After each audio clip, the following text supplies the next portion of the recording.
மேடையில் அமர்ந்திருக்கும் என் அன்பான சேட்டா ஜாய் அவர்களுக்கும், ஜாய் ஃபவுண்டேஷன் தலைவி திருமதி ஜாய் அவர்களுக்கும், பத்மபூஷன் ஐயா மல்லிகா சார் அவருக்கும், அண்ட் இந்தியன் ஆபரேஷன்ஸை பார்த்துட்டு இருக்க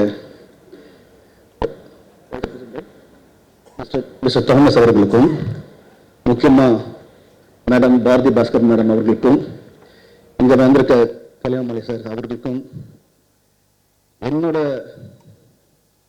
அங்கமாக இருக்க புதுசாக ஒரு படம் பண்ணிட்டு இருக்கோம், அதுலேருந்து என்னுடைய ஃபேமிலி இங்கே வந்திருக்காங்க. முக்கியமாக கருதேசன் சார், 5 ஸ்டார் கருதன் சார் அவர்களுக்கும், என்னோட சகோதரர் திரு ஆர்கே சார் அவர்களுக்கும், அவரோட துணையாளர்களுக்கும், மேடம் உங்களை எப்படி சொல்லலாம் உங்களுக்கும், என்னுடைய டைரக்டர் திரு சரசர் அவர்களுக்கும், மயங்கோபி சார் அவர்களுக்கும், ஒரு அழகான ஒரு நடிகர் உங்களுக்கும், அண்ட் ஜாய் சார். அதனாலே ஜாய் சார் மட்டும் இல்லை, அவருடைய அடியில் இருக்க ஒவ்வொருத்தருமே ஜாய் என்றாலே நீங்கள் தான், people who work under him. உங்களுக்கும் அண்ட் ரொம்ப முக்கியமாக பத்திரிகை நண்பர்களுக்கும் ஊடக நண்பர்களுக்கும் அனைவருக்கும் வணக்கம். இன்னைக்கு ஒரு ரொம்ப ஸ்பெஷலான நாள். ஏற்கனவே சொன்ன மாதிரி it is 18th birthday of the Chennai showroom. ரொம்ப ஸ்பெஷலான நாள். இது ஸ்பெஷலான நாளில் வந்து ஒரு அருமையான ஒரு விஷயம் நடக்குதுன்னா, ஒரு நல்ல ஒரு பழமொழி இருக்கு, வீடு கட்டிப்பார் கல்யாணம் பண்ணிப்பாருன்னு. கல்யாணம் பண்ணிப்பாருன்னா திரும்ப ஜாய்கர் தான் வரும், அதெல்லாம் தெரியும். கல்யாணம் பண்ணும்போது என்ன நகை எல்லாம் சொல்லிட்டு ஜாய்கர் தான் வரும். பட் வீடு கட்டிப்பாருன்னா அதுக்கும் இப்போ வந்து ஜாய் ஃபவுண்டேஷன்லேருந்து, ஜாய் ஹோம்ஸ்லேருந்து அவங்க ரொம்ப கஷ்டப்பட்டு உங்களுக்கு வீடு இருக்காத நிலம் இருக்காதுன்னு சொல்கிற ஒரு 50 குடும்பங்களுக்கு ஒரு தரமான ஒரு அருமையான ஒரு வீடு கொடுத்து, எனக்கும் ஒரு வீடு இருக்குன்னு சொல்றது வந்து இப்போ ஒரு நல்ல லைன் சொன்னாங்க.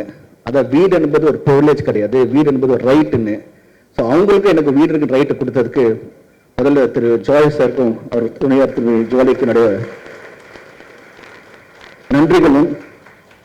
ஏன்னா இன்னைக்கு வந்து ஒரு 50 குடும்பங்கள் வந்து எனக்கு ஒரு வீடு சொல்லிருக்குன்னு சொல்லும்போது அது இவ்வளோ பெரிய சந்தோஷம். நம்ம எல்லாமே பார்த்தோம். அதாவது ஜாய் ஃபவுண்டேஷனில் பார்த்தீங்கன்னா வீடு மட்டும் இல்லாமல் கேன்சர் இன்ஸ்டியூட்டாக இருக்கட்டும், மக்களுக்கு எங்கெங்கே பிரச்சனை இருக்கோ அவங்களால என்னென்ன பண்ண முடியுமோ ரொம்ப அருமையாக எவ்வளோ தூரம் அது அவன் சாதாரண இந்த கையில் வாங்கி இந்த கை தரது வந்து யாருக்கும் தெரியக்கூடாதுன்னு சொல்லுவாங்க. அந்த மாதிரி நிறைய விஷயங்கள் இங்கே காமிச்சது கொஞ்சம் தான். ஏராளமான நிறைய பேர் ஹெல்ப் பண்ணிக்கிட்டு அந்த ஜாய் ஃபவுண்டேஷன் மூலமாக ஒரு பொது மக்களுக்கு ஒரு சேவையாக செஞ்சு அது எந்த ஒரு எதிர்பார்ப்பு எல்லாம் பண்ணுறது வந்து ஒரு மிகப்பெரிய விஷயம். எப்பவுமே நான் எல்லா ஃபங்க்ஷனும் சொல்கிறது வந்து ஜாய் சேட்டா வந்து he's a visionary, he's an example. அதாவது நம்ம வந்து குழந்தைங்களுக்கு வந்து காமிப்போம், இவர் மாதிரி வரணும் அவர் மாதிரி வரணும்னு. இன்னைக்கு வந்து ஜாய் சார் அது மாதிரி இருக்காரு. அதாவது ஒரு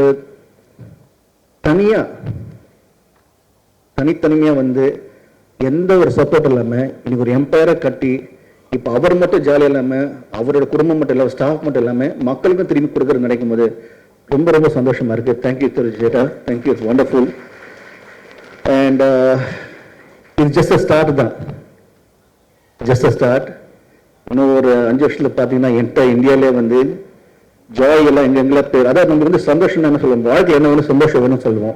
அந்த சந்தோஷமே இவர் மூலமாக ஒரு நினைக்கும் போது இட்ஸ் அகேன் ஃபேண்டாஸ்டிக். தேங்க்யூ சேட்டா. ஸோ விஷ் யூ அந்த காடோட எல்லா பிளெஸிங்ஸும் இந்த ஃபேமிலிக்கும் உங்களுக்கும் நம்ம ஸ்டாஃப்க்கு எல்லாருக்குமே ஒவ்வொருத்தருக்குமே ஒவ்வொரு ஸ்டாஃப்மே எல்லாருக்கும் வந்து all the blessings from God should be blessed upon you, and thank you so much for the wonderful initiative.